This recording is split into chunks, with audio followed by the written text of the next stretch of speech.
Okay, so some quick feedback on your blog post. You have technically done everything that was asked of you, and you've done a good job of addressing the topic, of summarizing the Nickleby section and then going and finding more resources on it. And I like the way you incorporate your resources and then you also insert your own commentary between them. You don't just throw in resources and then you're done. Like at the end here, you have made a comment on the end as well. So you you kind of weave those resources in and you comment on them and you've linked to them and you've done everything you've been asked to do. And you had a lot of good ideas in here. I was following your arguments. But what I'd like for you to do is just practice revising on this post. Before I grade it, I want you to fix some of the mechanics. Um, the reason for this is that it'd be easy for me to just not even worry about this, to just let it all slide. But I think it's a good learning opportunity. So what I want you to do, I've got a rubric that I'm kind of building as I grade you guys' writing, and these are some of the most common problems I'm seeing. But and so each student has, some students have few problems, some students have a lot, some have just a couple of these. So these are the two that I'm noticing the most in your writing. Misspelling words that sound alike. I think you do it at least two times with the there versus there, like this possessive there, I think is what you need. I'll show you in a minute. I'm going to show you in your writing.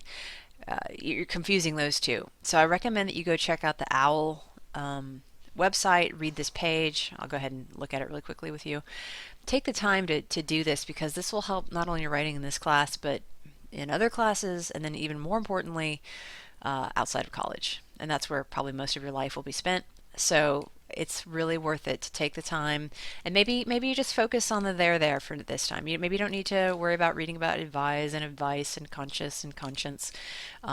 Those can happen later, but just for now, get this licked. This is a concept you want to make sure that you get in your writing. What was another one? The other one was run-on sentences, comma splices, fuse sentences. I would say that your very first sentence of your post is a run-on sentence. And I kind of created a similar sentence based on yours, and then I corrected it. I mean, you've got basically three sentences jammed into one without any commas.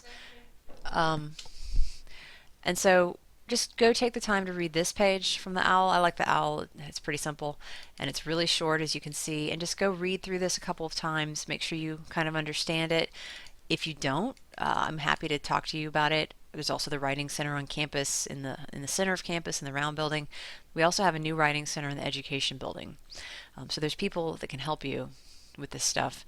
And I would say just target the couple things that we're seeing here so that we don't see these repeated in future blog posts and we don't see these in the future papers that we have coming up in this class. I want to see you sort of nip it in the bud. So you've done the hard part on your blog post. You've done all the work.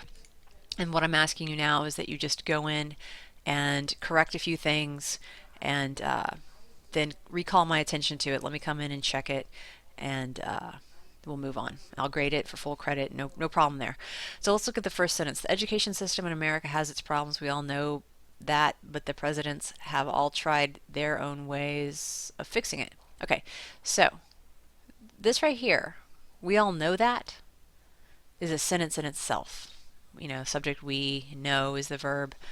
So that's a sentence just jammed in the middle of this other sentence. This other sentence could be one sentence. The education system in America has its problems, comma, but the presidents have all tried their own ways of fixing it. That could be one sentence with a comma between it, connected by this coordinating conjunction but.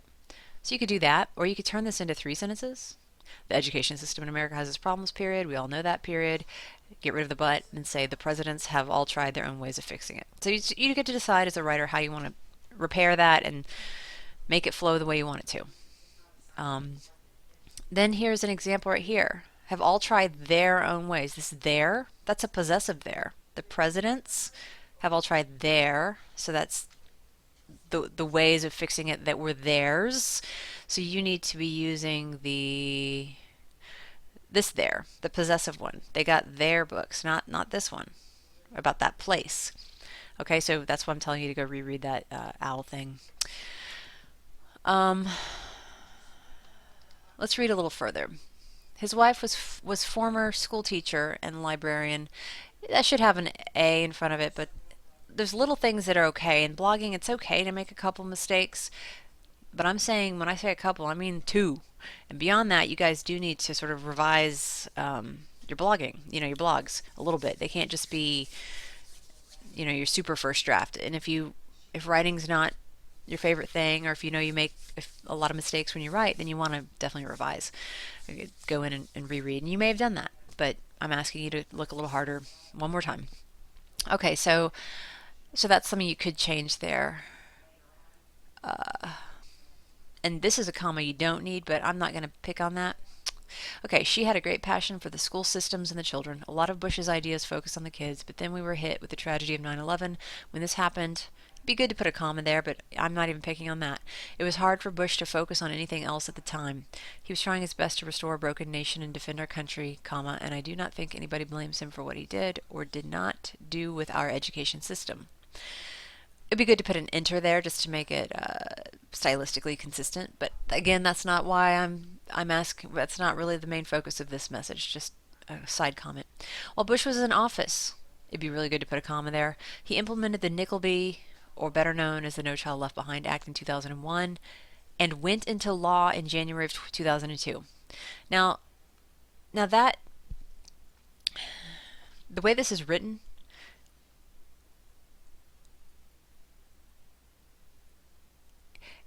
the subject of this is so he, or Bush, implemented Nickleby and he went into law. So that's a little bit unclear on that.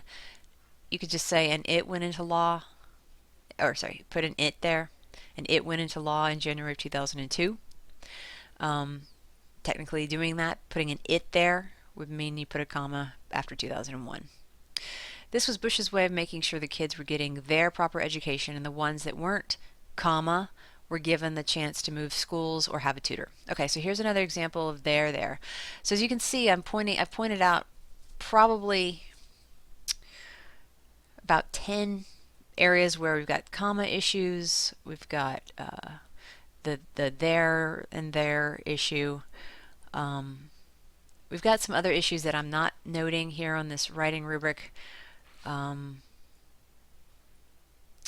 But I think really if you just focus on these two for now, that's really good.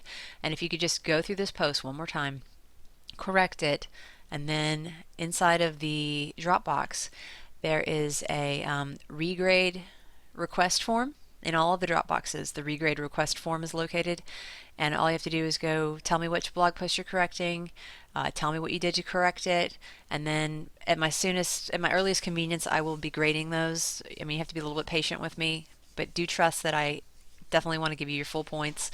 I'm not here to lord those over you, but I do want to see everybody's writing improve while they're in this class. And I know that if I don't talk to you about this now, I'll be talking to you about it in 4 weeks. I'll be talking to you about it again on your next blog post.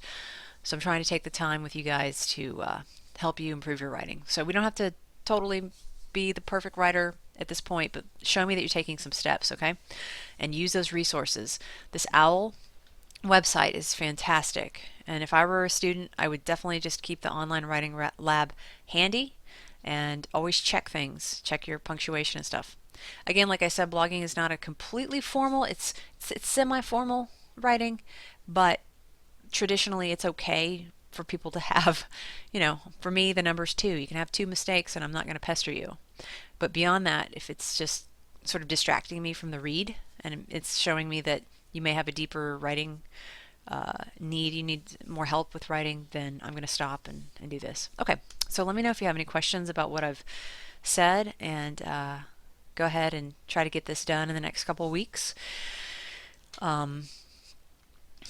It's really not that urgent because I think you got out of the assignment really what I needed you to, but I do strongly recommend that you revise it.